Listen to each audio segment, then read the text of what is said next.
I wanted to update on the suicide. There was a suicide of a young man called Adam Rain, which made news last week because Adam had been talking to ChatGPT, and the parents of Adam are now suing OpenAI, saying that ChatGPT led to this young man's death. Whether that is true or not is going to be debated in the courts. There are arguments that could be made on both sides. What I wanted to point out, though, and discuss today is OpenAI are now adding parental controls.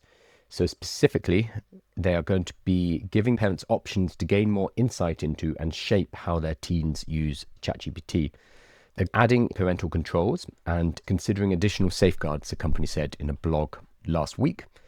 They're exploring features like an emergency contact reached with a one-click message within ChatGPT, as well as opt-in features allowing the chatbot itself to reach out to these contacts in severe cases.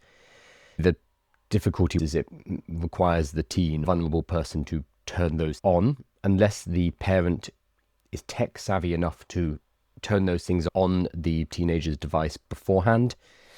These are the kind of problems we've had with the internet and access to content on the internet as well. It requires parents to know more than their teenagers, because otherwise kids and teenagers are either going to find their way around blocks or disable them, or the parent just won't know that these options exist. So we've had this issue with harmful content. We've had it for decades with the internet and things like Net Nanny. It always requires the parent to know what they're doing.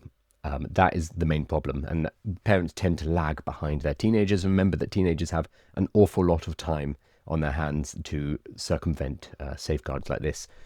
That said, it's good that ChatGPT are making motions in this direction. We'll see what it actually ends up being. Interestingly, Grok has parental controls. It has the baby Grok mode. You can turn it on inside the Grok app, which is meant to make Grok it's meant to make it very safe for children.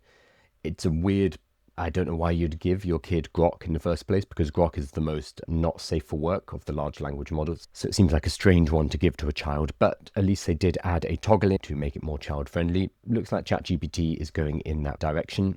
It's always a balance between guardrails and user experience. People will throw a fit if they add too many safeguards and guardrails, because some see that as censorship. Where you land on this depends on ethics, morals, and sense of freedom versus protection. I'm not going to say which is better. Obviously, I have my own opinions, but everyone's going to have different ones. But it looks like ChatGPT are adding some kind of protection. Whether or not they're going to be valuable, I don't know.